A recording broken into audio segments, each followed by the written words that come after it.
Jadi nanti bisa datang langsung ke sini. Oke. Saya adalah perwakilan dari resmi dari kampus-kampus di Swedia, eh, Chalmers University, KTH, Royal Institute of Technology, Uppsala University, Halmstad University, Swedish Agriculture University, Linné University, Jönköping University, Linköping University, Borås University, dan beberapa university lainnya. Tetapi apabila kalian ingin menanyakan hal yang di luar daripada university ini, it's okay because I have experience study di Swedia. Saya adalah warga negara Indonesia, tapi saya sudah tinggal di Swedia hampir 20 tahun. Saya memiliki keluarga di Swedia. Jadi dulu saya studi master program, tapi saya juga studi bachelor program.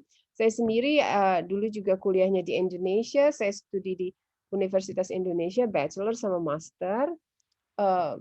Bachelor di Institut Ilmu Sosial, lalu masternya di UI, lalu saya pindah ke Swedia, lalu saya studi juga bachelor sama master program.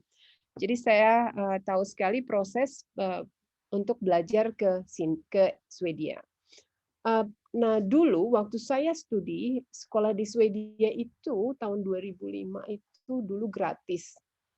Jadi mahasiswa internasional yang datang untuk sekolah di Swedia itu gratis. Namun itu berubah pada tahun 2012 ya karena mahasiswa internasional di luar dari Eropa Union harus bayar tuition fee.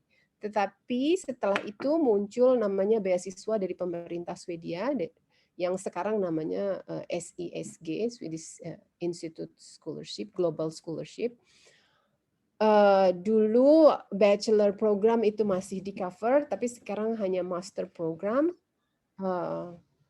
Jadi itu dibuka setiap tahun yang akan diberikan kepada mahasiswa dari negara-negara tertentu, termasuk negara Indonesia. Jadi setiap tahun kita ada budgetnya untuk itu. Oke. Swedia sendiri letaknya di Nordik atau Skandinavia di utara.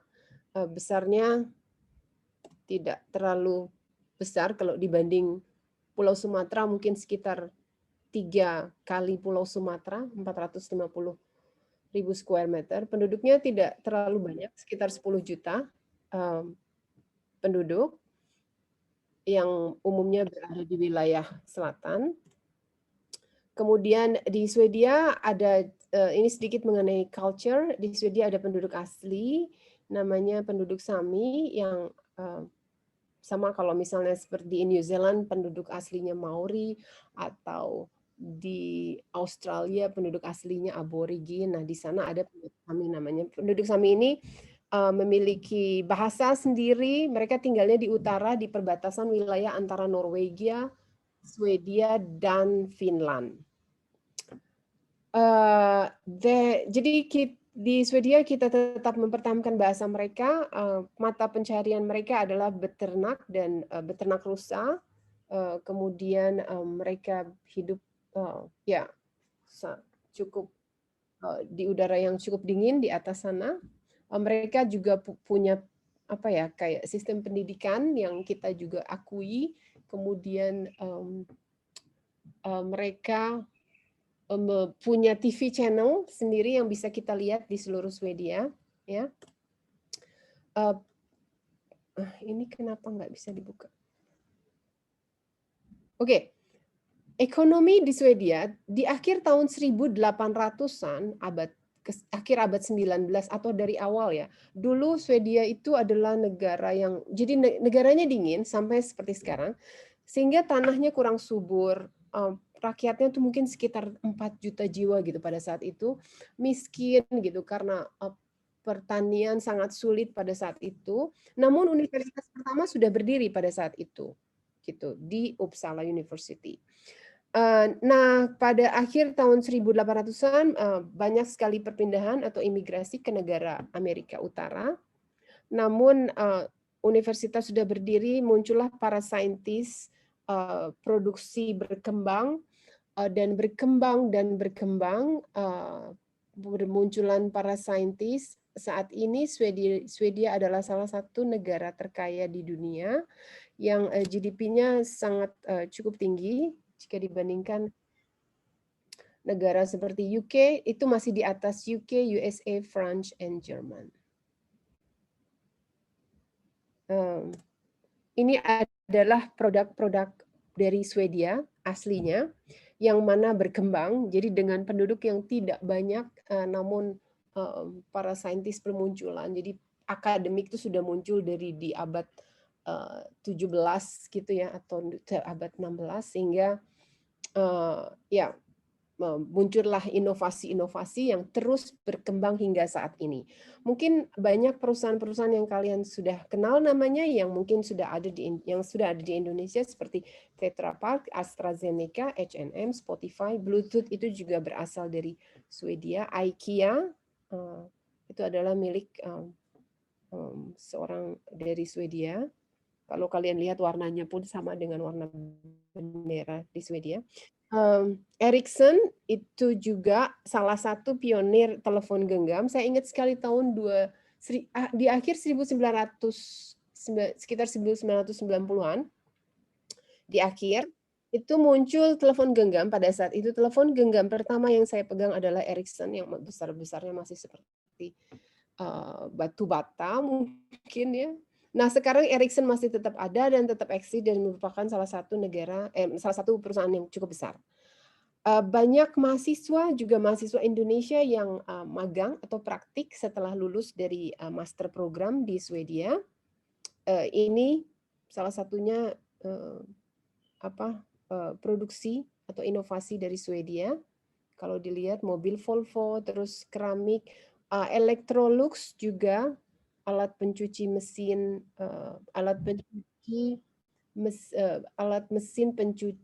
peralatan rumah tangga. Saya tidak tahu apakah di sini sudah digunakan mesin pencucinya. Kalau di Swedia, di rumah-rumah kita sudah biasa menggunakan mesin pencuci piring. Terus alat pendeteksi detak jantung, helmet ini, terus kunci ini juga dari Swedia. Bluetooth. Mungkin mau lihat Bluetooth sedikit. What does Bluetooth have to do with the Viking King?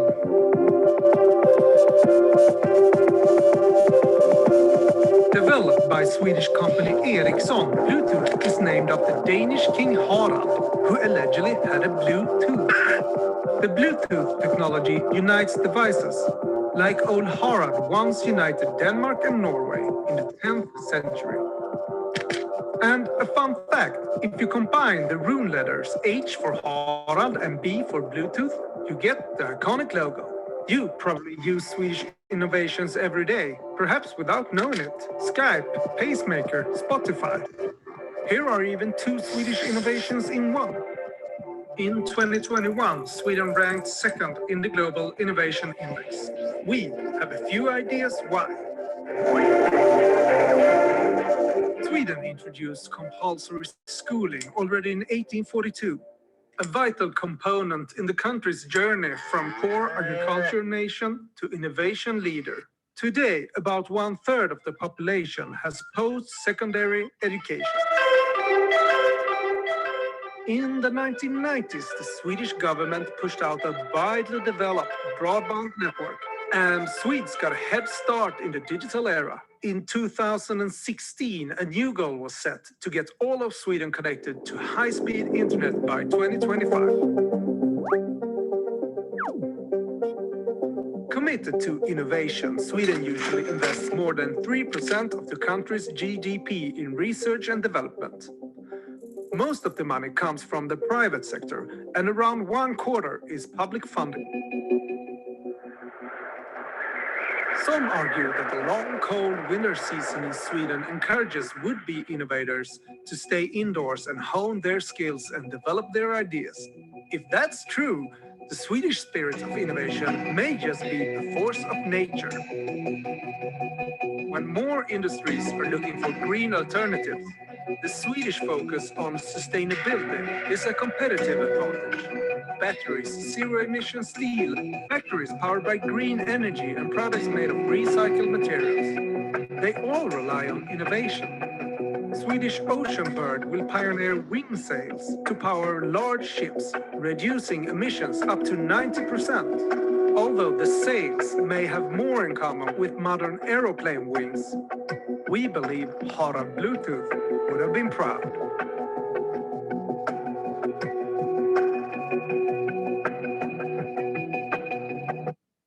Ya, itu tadi juga disampaikan mengenai sustainability.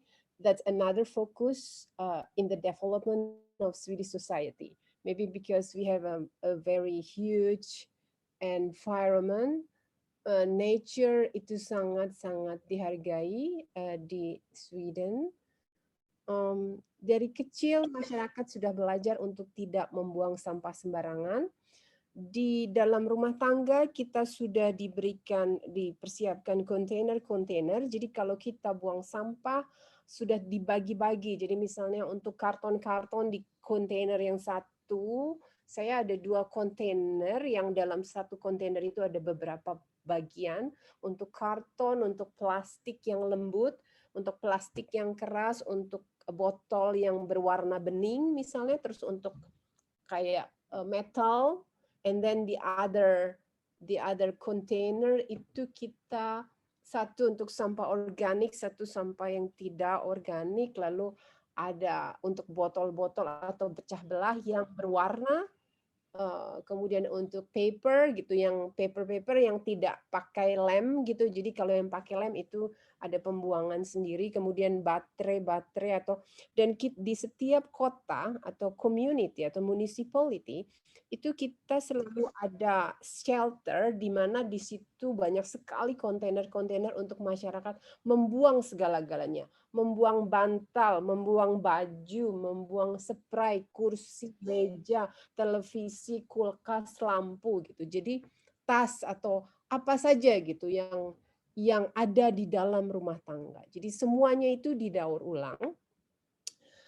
Sweden bahkan membeli sampah dari negara tetangga seperti Ireland karena 99% semua sampah itu didaur ulang menjadi energi gitu. So that's what the kids learn. My kids learn to do that. Dan mereka juga belajar. Jadi kalau kalian misalnya datang ke sini atau mungkin pernah datang ke Swedia, the environment's very clear, people respect the nature. Dan dimanapun kamu tinggal, baik pun di kota, biasanya tidak jauh selangkah, you can find the pathwalk to the nature. So that's the thing. Also innovation, banyak sekali mahasiswa yang datang ke Swedia untuk belajar mengenai inovasi. So that's one of the subjects that interesting. Innovation can be in many subjects, like economic innovation, kemudian engineering, ya, termasuk dan sustainability hampir ada di setiap subjek program study.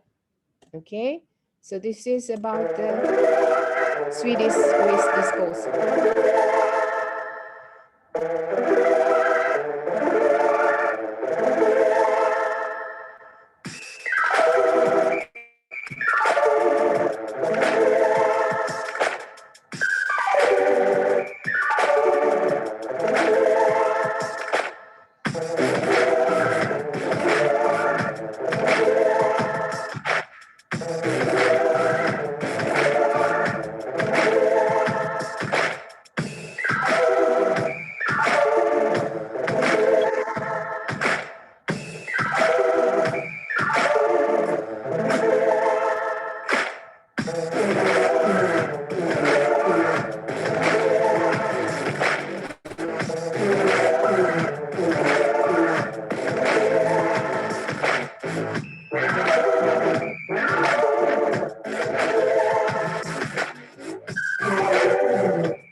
Ini tempat disposal.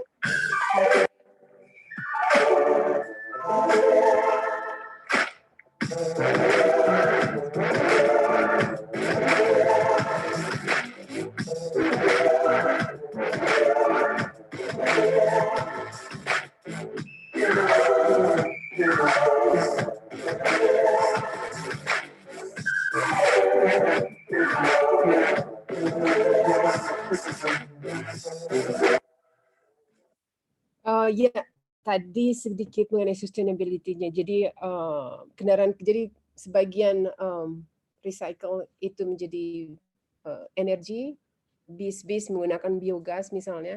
Lalu kendaraan-kendaraan sekarang mungkin targetnya 2030 nanti semuanya sudah menggunakan biogas untuk kendaraan pribadi juga dengan electricity yang sedang masih diolah. Kira-kira apakah ada langkah yang lebih baik? Masyarakat yang membeli produk atau mobil yang environmental friendly akan mendapatkan kayak value gitu. Jadi bayar pajaknya tidak tinggi atau bahkan hampir zero. Jadi masyarakat sangat ditekankan untuk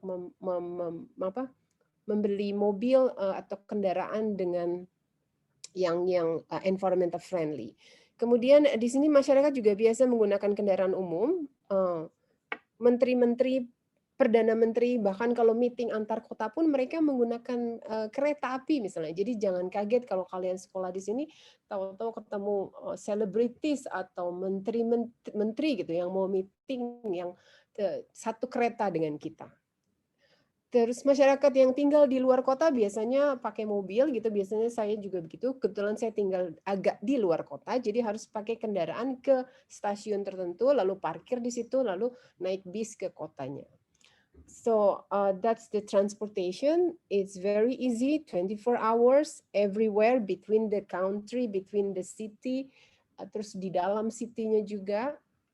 Jadi kalau misalnya kalian studi di Swedia lalu mau jalan-jalan ke negara lain, itu juga mudah karena selalu ada kendaraan umum. Okay? And Swedish society juga based on conviction that everyone is equal. I think it's very popular. I remember waktu saya studi master program di Indonesia, saya ambil international relations, itu saya belajar mengenai equality. It's very advanced in Nordic country and it has been very very long time. Jadi sudah lama sekali sejak zaman kerajaan zaman dahulu kala. Salah satu contohnya misalnya di setiap tempat-tempat umum selalu ada tempat parkir khusus atau akses untuk yang disability. Jadi yang tidak disable nggak bisa parkir di situ, bisa dibayar denda penuh. Kemudian mahasiswa setiap tempat umum termasuk universitas selalu ada akses untuk masyarakat atau orang yang disable. Jadi tidak perlu takut, tidak mungkin tidak ada elevator misalnya. Kemudian juga biasanya kalau dulu anak saya masih kecil ya, biasanya kan kita harus changing diaper. Di Swedia changing diaper place itu selalu ada di toilet wanita atau toilet perempuan. Jadi seorang ayah pun bisa changing diaper. Kalau saya bandingkan saya pergi ke Jakarta gitu, lalu suami saya harus tinggal sebentar, suami saya dengan anak saya, lalu dia mau changing diaper, nggak bisa karena it's like a woman's room. So that's different di Swedia. For example, terus di Swedia kita dapat 480 hari cuti, parental leave namanya, and that's divide. Jadi ibu dapat 240, ayahnya juga dapat 240. Tapi bukan berarti harus diambil semuanya 480 hari berturut-turut, tetapi bisa juga misalnya tahun ini 2 bulan misalnya, tahun depan 2 bulan lagi gitu ya. Dan cuti itu dibayar oleh pemerintah gitu. Jadi bukan pemandangan yang lumrah atau biasa. Seorang ayah misalnya harus ngambil, kita bilangnya papa lady di sana, jadi dia ngambil parental leave lalu dia yang ngurusin bayinya gitu, dorong troli. So that's pemandangan yang sangat biasa di Swedia. Karena 480 hari paid parental leave itu harus diambil oleh masing-masing. Jadi ada di masa ayahnya harus parental leave, ibunya kerja atau ibunya parental leave, ayahnya kerja. It has to be equal. That's about the equality. Nobel Prize, maybe you know Alfred Nobel adalah Swedish, dia penemu dinamit. dan dia memiliki funding organization yang setiap tahun kita tahu memberikan prize kepada para saintis dunia. Yang seremoninya biasa dilakukan, yang Peace Prize-nya dilakukan di Norway, yang lainnya dilakukan di Swedia, di Stockholm setiap tanggal 10 Desember. So that is ceremony. This is like the huge party. Tapi sejak COVID kita tidak melakukan ini. But I think at the end of this year we're going to do again. It's very good. Dan biasanya universitas di Stockholm seperti KTH, Karolinska Institute atau SLU atau Uppsala University, mereka dapat kesempatan mengundang saintis ini, lalu mereka ada semacam speech sehingga atau like short seminar, mahasiswa mendapatkan kesempatan untuk hadir dan bertemu langsung dengan para Nobel Prize ini. So that's one of the thing. Swedia adalah monarki, jadi kita ada raja, ada ratu, dan ini adalah calon ratunya. Seperti kita ketahui ada 4 iklim di Swedia. It's very beautiful. This is autumn. It's very colorful. Jadi mahasiswa internasional tidak perlu merasa bosan. So this is winter as usual. Snow can happen. Biasanya antara kalau di selatan ya antara -2 gitu sampai 5 derajat, tapi kadang-kadang bisa -10 atau 15, but I think in the north can be -20, 30, but biasanya kita bisa have fun, bisa skiing, bisa skating, and it's in the period of few months, and then you can see the aurora in anywhere in Sweden. It can happen, and in the summer. And this is the spring. Summer or spring is my favorite. Here is the summer. Biasanya masyarakat pergi kemana saja, boleh piknik di mana saja di nature. This is Stockholm. Kembali lagi ke education. Education di Swedia dari TK, SD, SMP sampai dengan kuliah untuk masyarakat yang tinggal di sini itu pendidikan adalah gratis. Jadi kayak anak saya dia sekolah dari TK sampai kuliah nanti gratis, dibiayai oleh pemerintah. Bahkan setelah usia 18 tahun dia akan mendapatkan seperti tunjangan. Jadi kalau setelah kuliah dia bisa dapat pinjaman, biasanya kan orang tua jadi setelah dia kuliah, dia akan keluar dari rumah, maka dia harus bayar apartemen misalnya. Jadi selain dari tunjangan atau allowance sebesar tunjangannya sekitar 3.500, sekitar 5 juta gitu per bulan, itu yang free, lalu boleh juga loan yang nanti dibayarkan setelah lulus kalau kerja. Kalau belum kerja ya belum bayar. Kalau sudah dapat kerja baru bayar.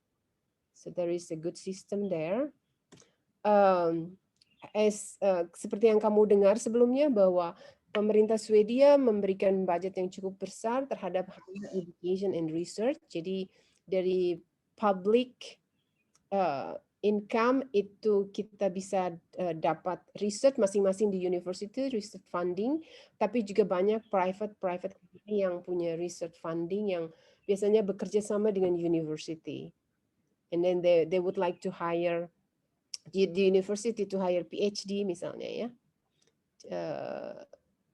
So this is the education system di Swedia mengikuti Bologna system. Jadi setelah secondary education seperti yang kalian lihat di sini, masyarakat yang mau hanya studi misalnya vocational kayak kalau di Indonesia namanya diploma gitu ya.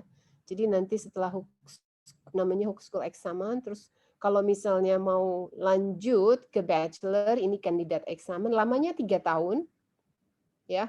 It's pure subject yang mereka pilih. Gitu. Jadi tidak ada 1 tahun belajar atau 1 semester belajar subjek-subjek yang umum gitu, tidak ada. Jadi kalau mau ngambil finance, it's really finance from the beginning until at the end. And then kalau mau mereka ngambil master, ada 2, master bisa 1 tahun atau 2 tahun. Kalau yang mau ngambil doktor, eksamen, ini PhD, maka dianjurkan mengambil master yang 2 tahun. program studi master di Swedia ada yang memang dibuat untuk 1 tahun, ada yang dibuat untuk 2 tahun. Jadi mostly program yang 2 tahun bisa diambil 1 tahun kalau mahasiswanya berpikir aku cuma mau ngambil 1 tahun, then you can graduate as a 1-year master program. Okay. So that's the education. Academic year in general, beginning of September. Kemudian ada exam period 2 kali, in the middle sama at the end. Jadi kita belajar 6-7 minggu, terus exam, 6-7 minggu exam, and then Christmas break, Desember sampai Januari, terus exam biasanya, terus 6-7 minggu weeks lagi study, and then exam period, and then end of exam period ini biasanya akhir Mei, and then mahasiswa holiday June, July, August. It's 3 months. It's quite a long time. Banyak mahasiswa misalnya mereka mau libur selama summer holiday itu pergi ke negara-negara di Eropa lainnya, karena dengan visa Schengen kalian atau izin tinggal di Swedia maka kalian bisa ke negara-negara lain di Eropa. Jalan-jalan misalnya. Atau bisa juga ada mahasiswa yang ngambil, aku mau ngambil course aja deh, summer course. Di mana kira-kira yang bisa kasih beasiswa? Mungkin di Hungari, di Latvia, di I don't know, Poland maybe. So that's possible. Ada yang mungkin berpikir, why don't I work? And then some students, they can work atau praktek kerja, that's also possible to do. Daripada misalnya pulang, berarti aku harus bayar uang lagi tiket pulang pergi. But so summer break, it's possible to do many things. Okay. Generic master programnya ini yang 2 tahun ya. Jadi semester pertama biasanya transition course, so leveling. Yang kedua, ketiga udah advanced course.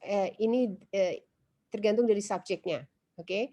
And then semester 3 ini biasanya ada compulsory, jadi pilihan, atau bisa juga praktek, atau bisa juga exchange ke negara lain, bukan ke negara asal ya biasanya. Dan ini tergantung mahasiswanya serta subjek yang dipilih. Dan ini semester 4-nya biasanya degree project 20 minggu. Degree project biasanya kalau yang 1 tahun 15 kredit, yang 2 tahun itu 30 kredit.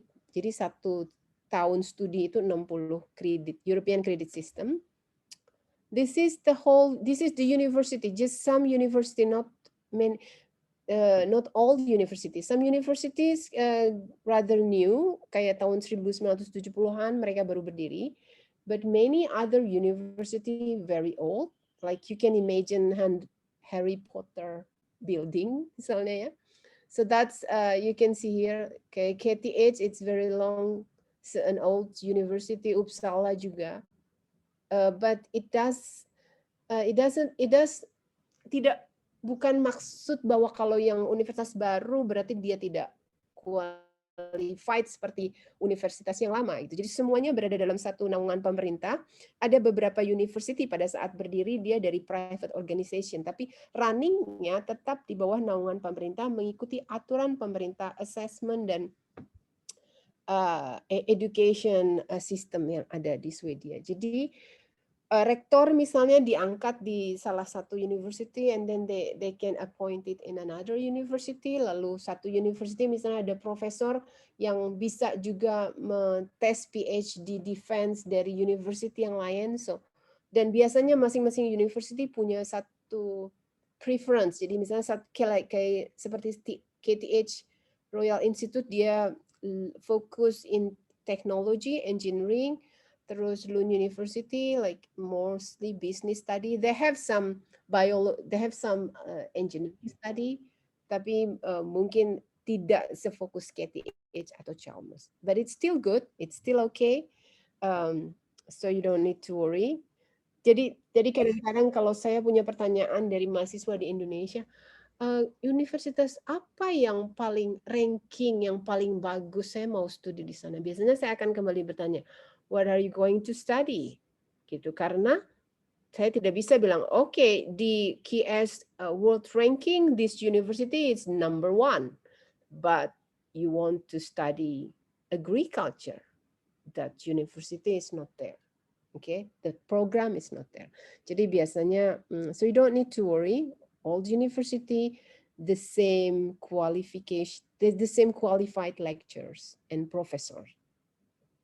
And Sweden is very, what would I say? Very, very equal. Jadi kalau antara kamu dan dosen dan profesor itu, you can feel the equality. Kalau di Indonesia mungkin kita harus manggil Pak atau Mister atau gimana, but there we just call the name and then we can hang out with the professor. We can have a cup of coffee and talking about the thesis, and then we have the discussion.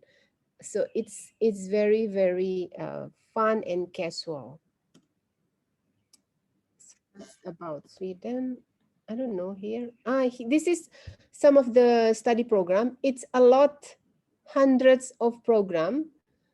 Of course, many the programs are in English. There are also study program in Swedish, but that's mostly for Swedish people, of course. But there are many study programs that you can see. That was only the example.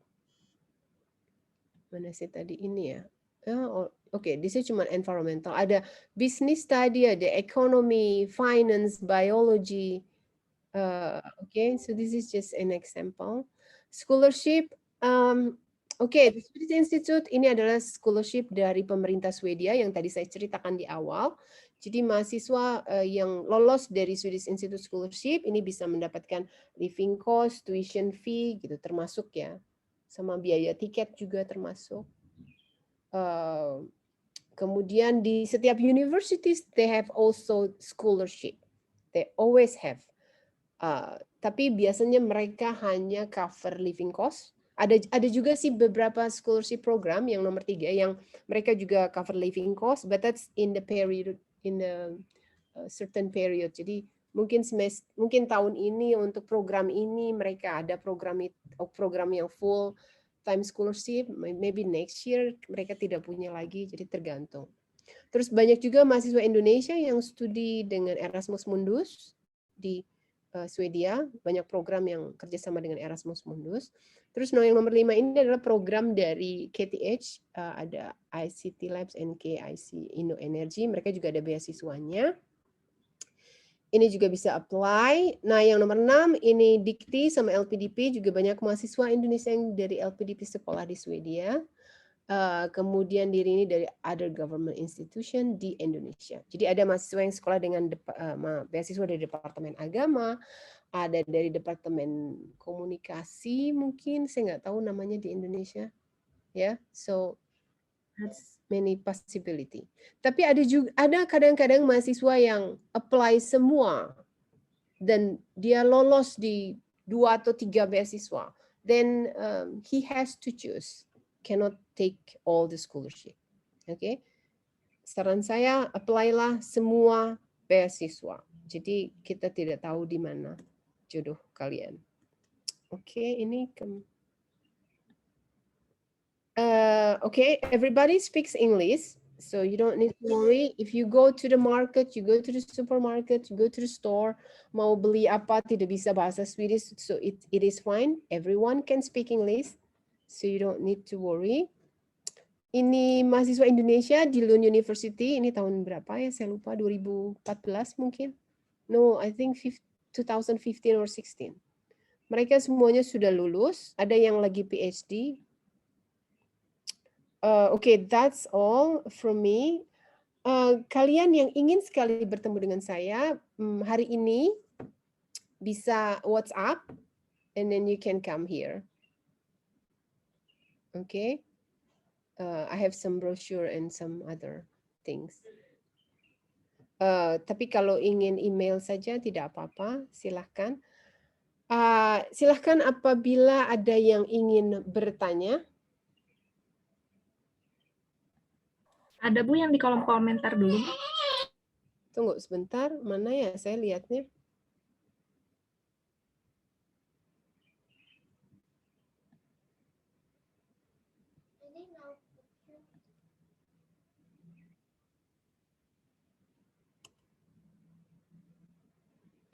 Here, okay. kolom komentar ya. Iya, ada dari Haris. Tunggu, komentar di mana saya lihat ya? Harus stop share ya? Here, oke.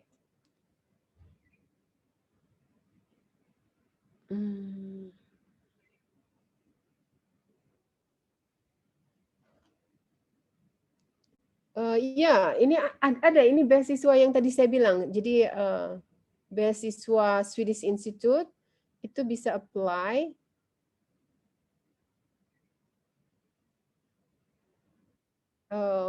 Nanti saya bisa, biasanya saya bantu mahasiswa Indonesia banyak sekali. Kalau saat COVID terakhir ini saya on distance, tapi mungkin akhir tahun saya akan datang, jadi saya bisa bantu kalian. Mungkin yang paling tricky dengan beasiswa Swedish Institute itu adalah kita sangat menuju sustainable development goals. Jadi kalian tidak perlu khawatir kalau misalnya aduh IPK saya cuma 3,1 atau 3,2. We will really look at the whole things. Jadi pengalamannya, kemudian keterlibatan dengan organisasi sosial atau SDG work-nya seperti apa sebelum-sebelumnya. Begitu kira-kira. Ada pertanyaan lagi mungkin? Apakah sudah terjawab?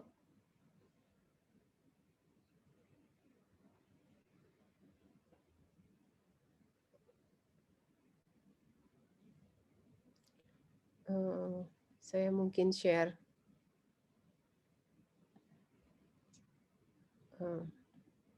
info saya yang terakhir.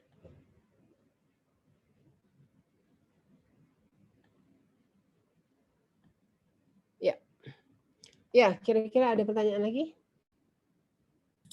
Dari Saraswati, Bu, di kolom komentar. Oh, oke.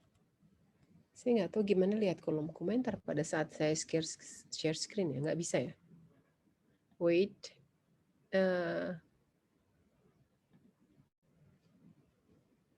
Saya ingin bertanya kalau untuk mendapatkan beasiswa S2, pertimbangan utama yang dijadikan parameter oleh tiap institusi.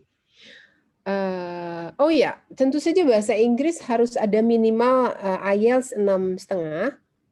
Jadi di setiap section itu tidak boleh kurang dari 5,5. Tapi totalnya atau average-nya 6,5.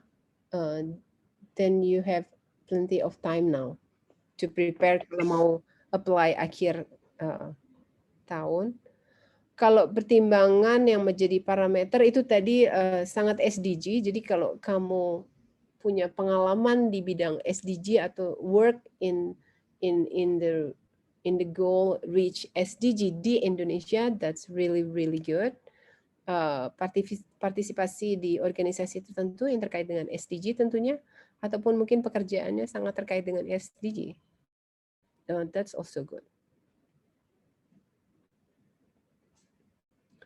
Saya bisa bantu nanti kalau misalnya mau buat motivation letter misalnya. Biasanya saya banyak bantu mahasiswa. Motivation letternya penting sekali, juga CV-nya penting sekali.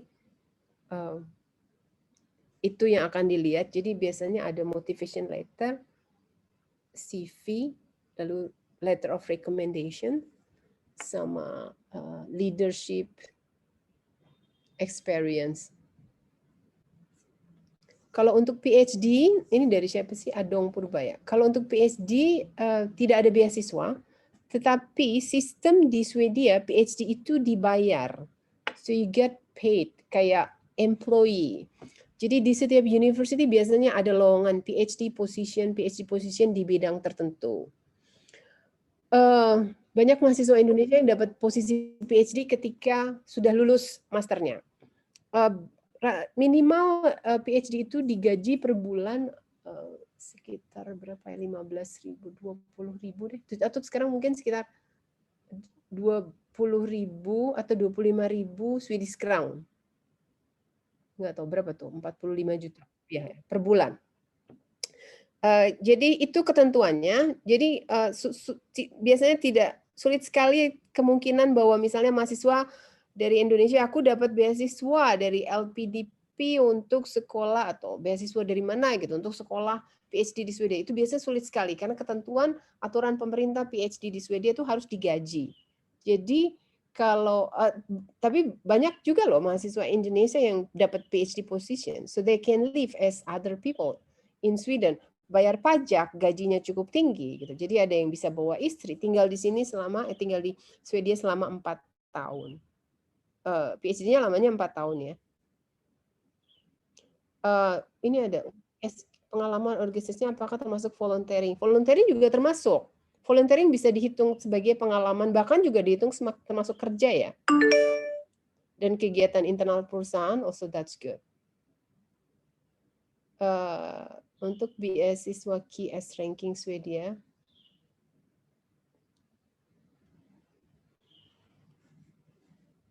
setelah lulus. Ini maksudnya apa sih? Terutama beasiswa dari apakah open untuk work after graduation? Oh, that's a good question. Wana Tafal Husna. Mahasiswa internasional yang sekolah di Swedia itu boleh bekerja part-time atau temporer, bahkan full-time. It's up to you. So you manage your time. Bisa kerja kapan aja, bisa kerja jadi babysitter misalnya, bisa kerja di lab misalnya. Ada juga yang kerja jadi asisten dosen pada saat studi master. Kemudian setelah dia lulus, dia apply, dapatlah posisi PhD. So that's really good actually. So you can work. And then satu lagi, kalau kalian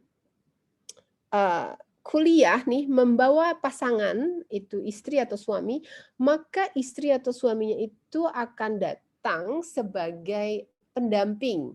Maka dia bisa sekolah gratis di Swedia, di kuliah. So you don't the partner doesn't need to pay tuition fee. Okay. Termasuk misalnya kamu studi PhD, termasuk bawa anak ya. Kalau bawa anak juga masuk sekolah ya, sekolahnya gratis juga gitu. Di bawah 18 tahun. Okay. And then istri atau suami bisa studi juga, apply studi master program misalnya mau ngambil studi atau hanya mau ngambil course juga boleh, itu free. Oke, karena tujuan ke sininya atau tujuan ke Swedia itu tidak studi tapi mendampingi suami. Jadi dia mendapatkan mendapatkan izin tinggal dan hak yang sama seperti masyarakat yang tinggal di Swedia. Saya sendiri saya masih warga negara Indonesia sampai sekarang, tapi saya punya hak yang sama. Gitu, ya. Saya mau sekolah beberapa kali juga boleh. Saat ini pun saya akhirnya sekolah lagi. Gitu. Jadi ada tunjangan ya kalau kalian mau sekolah. Untuk anak-anak ya. Gitu. Anak-anak kalau anak-anak ikut juga nanti akan. Jadi misalnya PhD nih bawa istri atau suami, kemudian ada anak. Nah, untuk anak-anak itu juga ada tunjangan setiap bulan. Anak itu per anak kalau nggak salah sekitar 1,2, mungkin 1,7, hampir 2 juta gitulah per bulan ya. Itu dari pemerintah. Oke, any question? Kalian boleh WhatsApp saya ya kalau mau datang hari ini, karena saya lagi ada di Bandung. If you would like ada yang raise hand dari Muhammad Satrio, mungkin bisa open mic mungkin ya Muhammad Satrio. Mana? What did you say? Iya, Muhammad Satrio bisa open mic aja, sudah raise hand. Oke, baik, selamat siang Bu Titi, saya mau bertanya Bu, maaf memotong tadi ini. Ya boleh. Terkait housing sih Bu, saya penasaran soalnya beberapa sempat baca-baca tentang scholarshipnya, tapi nggak banyak yang cover tentang housing. Nah itu nanti untuk mahasiswa yang memang kuliah di sana gitu, itu untuk housingnya apakah nanti di-provide pemerintah kah, atau mungkin kita harus cari sendiri kah, atau gimana ya untuk sistem housingnya di sana? Terima kasih. Untuk housing itu biasanya universitas akan memberikan akan membantu mencarikan. Jadi housingnya itu bukan dorm ya, kayak kalau kamu studi di I think if you study in America itu bentuknya dorm gitu kayak asrama. Tapi kalau di Swedia itu bentuknya kayak apartment. Jadi ada satu gedung misalnya, satu level itu banyak kamar-kamar, dalam kamar itu ada kamar mandi sendiri, ada kamar kamu gitu. And then yang sharing tuh kitchen-nya misalnya. Jadi dan mahasiswa internasional itu biasanya dicarikan dan dibantu oleh pihak university. Kecuali universitas tertentu, saya tahu kayak Stockholm University, Gothenburg University, you have to find by yourself. Tapi biasanya sih nggak perlu khawatir ya, karena masyarakat Indonesia atau PPI, perkumpulan PPI, mereka akan membantu mencarikan. Tapi kalau mahasiswa yang sekolah KTH atau Chalmers atau Uppsala University, SLU, then the university will help you to find. Jadi pada saat kamu udah admitted, udah dapat beasiswa misalnya atau bayar sendiri, and then you have to submit the request untuk apa namanya, tempat tinggal, and then they will find the accommodation. Jadi kamu datang, kamu udah dapat tempat tinggal, gitu. Ya, jadi tidak perlu khawatir. Terus juga asuransi itu yang sekolahnya 2 tahun, itu asuransi dari pemerintah, jadi sama haknya seperti warga negara yang tinggal di Swedia. Gitu. Jadi kalau kamu tiba-tiba harus sakit parah, harus operasi, harus ini, kecuali dokter gigi ya, ya itu akan dibiayai oleh pemerintah. Mau melahirkan misalnya ya, lagi studi gitu kamu hamil, melahirkan, then the government will pay it. Tapi kalau sekolah studinya 1 tahun master, itu dari university yang akan cover insurance-nya. Okay, so that's gonna be really good. Terima kasih Bu Titi informasinya. Sama-sama. Mana lagi sih tadi?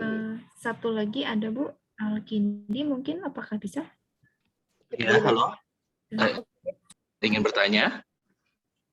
Oh iya, jadi gini Bu Titi, pertanyaan saya adalah, saya kemarin sudah browsing, kebanyakan dari program studi itu require S1 yang align dengan master yang kita mau ambil. Nah, pertanyaan saya adalah, apakah ada beberapa, seingat saya yang boleh dari jurusan manapun S1-nya itu S2-nya misalnya sustainability dan ya kalau nggak salah nama programnya itu.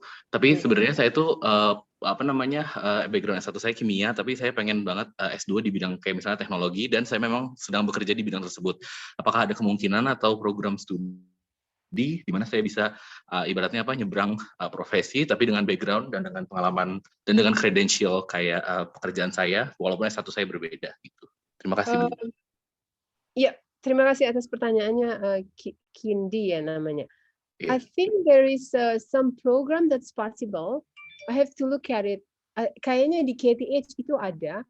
Nanti saya cek ya, because that's udah all detail banget. Jadi saya perlu perlu perlu CV kamu, kemudian transkrip. Jadi saya lihat mata kuliah apa yang sudah kamu ambil, sehingga saya bisa rekomendasi studi program yang memungkinkan untuk kamu.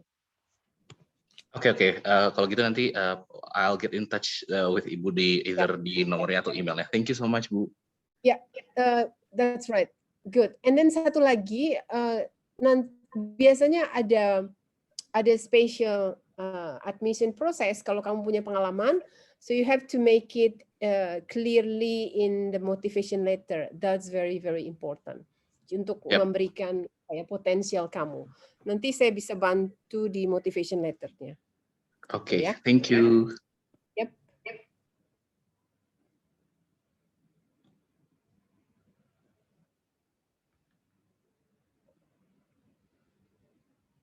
Ada lagi? Di kolom komentar Ibu. Dari Evi, iya dari Evi. Dari mana? Apakah ada program research exchange untuk student dan bagaimana pembiayaan? Oh, ada research, but this is depend. Kalau misalnya kalian ada fundingnya dari Indonesia, that's very possible. Kalau dari Swedia biasanya funding research yang very short period itu sejauh ini nggak ada ya. Tapi banyak case mahasiswa yang sekarang juga lagi ada satu mahasiswa yang lagi ngambil research period cuman sekitar 6 bulan, itu dia lagi di SLU, itu mungkin sekali ya. Kemudian sebenarnya saya juga dengar mengenai kampus Merdeka program baru-baru ini, Tapi itu mungkin untuk mahasiswa bachelor ya. Kalian semua mungkin sudah ongoing mungkin ya. Oke, but that's okay. That's also possible exchange karena kan di kampus Merdeka ini mereka akan membiayai. So that's also possible. Tapi itu harus saya komunikasikan dengan pihak university, I think. And that's in the certain program tentunya. Kemudian ini ada lagi, apakah kisaran berapa biaya hidup per bulan? Oh, biaya hidup per bulan di Swedia itu sekitar 9.000. Sepertinya ketentuannya kalau nggak salah sekarang 8.700 ya. Itu sekitar 10 juta sekian per bulan. Itu biasa biaya hidupnya. Kira-kira. Oke, untuk Bella. Kemudian ini ada Nicholas. Tentang biaya hidup, apakah ada referensi atau bagaimana perbandingan dengan beasiswa yang didapatkan? Generally, apakah beasiswa yang didapatkan cukup?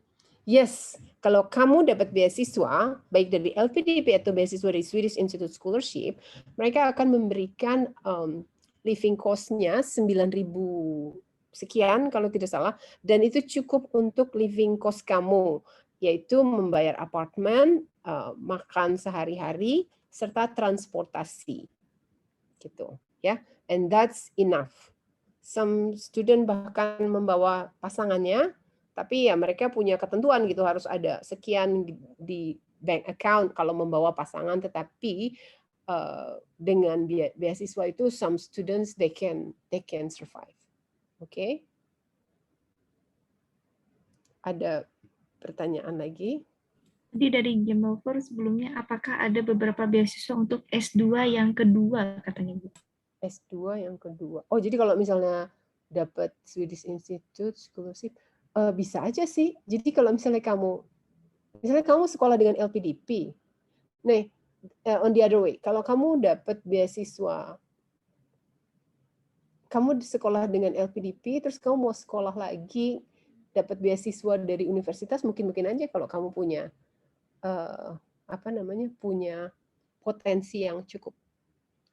Untuk beasiswa dari Swedish Institute itu ada ketentuan bahwa kalian belum pernah tinggal di Swedia sekian lama gitu. Jadi kalau misalnya kamu turis aja nggak apa-apa gitu, pernah datang ke Swedia. Tapi kalau misalnya kamu sebelumnya sudah pernah studi dengan LPDP gitu misalnya, terus mau apply beasiswa Swedish Institute, itu nggak termasuk di dalam itunya, requirement-nya.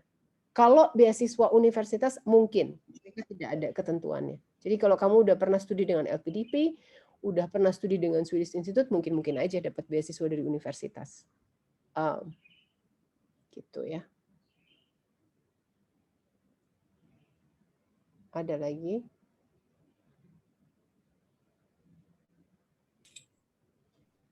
Dari Evi, Bu, apakah ada scholarship dari Swiss untuk postdoc? Swedia ya, bukan Swiss. Ini Swedia dan Swiss itu beda. Swedia itu di Skandinavian, letaknya di atas, Nordic country. Swiss itu ada di Eropa Tengah, bawah, Eropa Barat. Postdoc itu tadi PhD. Oh, postdoc itu sudah PhD. No, it's not. Biasanya tidak ada. Tapi kalau misalnya kamu sudah PhD nih di Swedia, terus kamu dapat izin. Kamu kan dapat izin tinggal tetap setelah itu.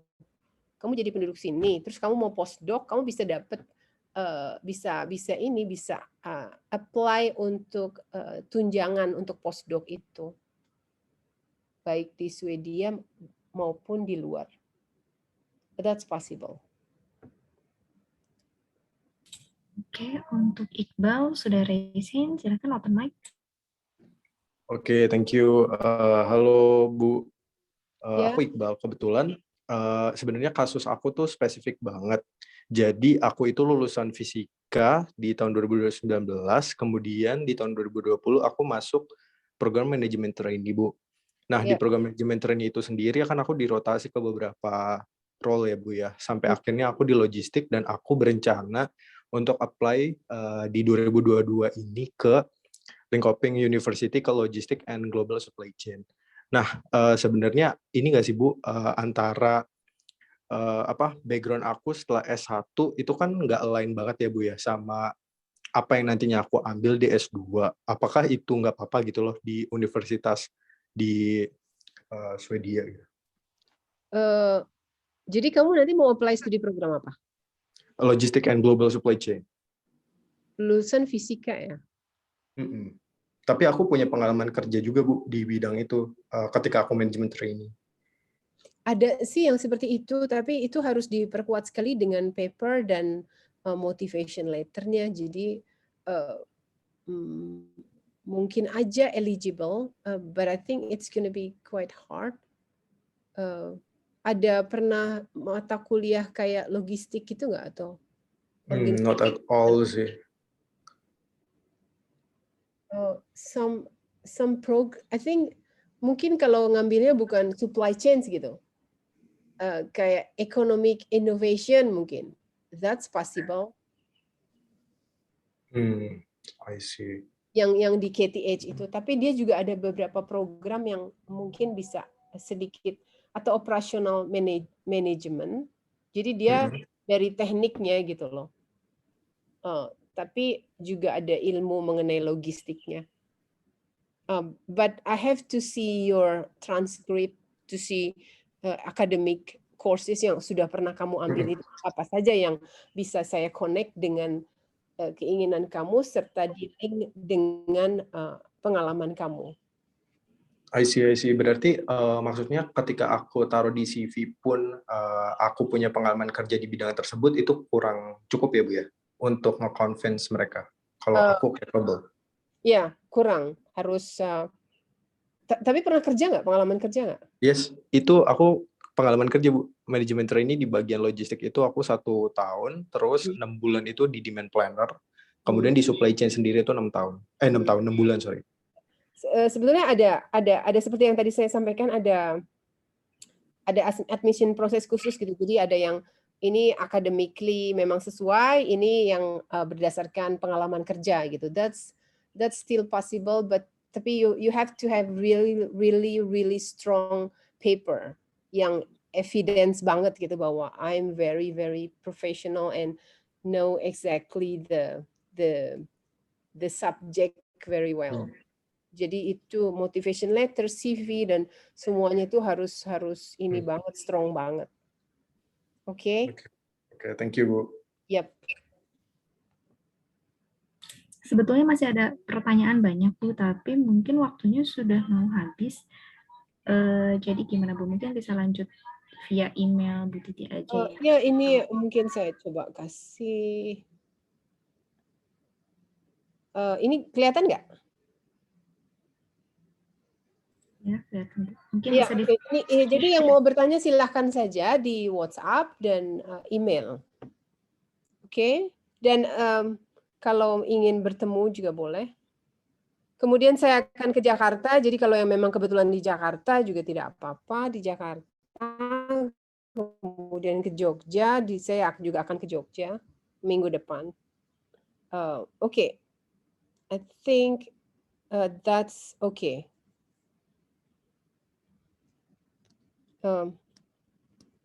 Ya.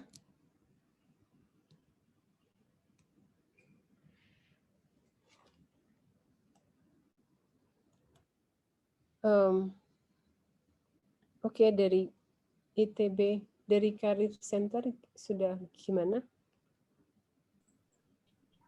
Ya, mungkin kalau misalkan sudah bisa lanjut di WhatsApp atau ketemu di mana Bu? Di Sheraton Hotel. Saya kebetulan sedang ada di Sheraton Bandung. Jadi kalau misalnya kalian mau datang sore ini, saya ada brosur dari university juga, dari KTH. Misalnya kalian mau ambil dan beberapa souvenirs dari Sweden. Oke, that's good. Ya, terima kasih sekali atas kehadiran kalian di session kali ini. Mudah-mudahan kita bisa bertemu di kesempatan yang lain, apa kalian ke sini atau kalian ke Jakarta atau ke Jogja atau Surabaya. Oke, terima kasih. Terima kasih semuanya. Sampai jumpa lagi. Ya.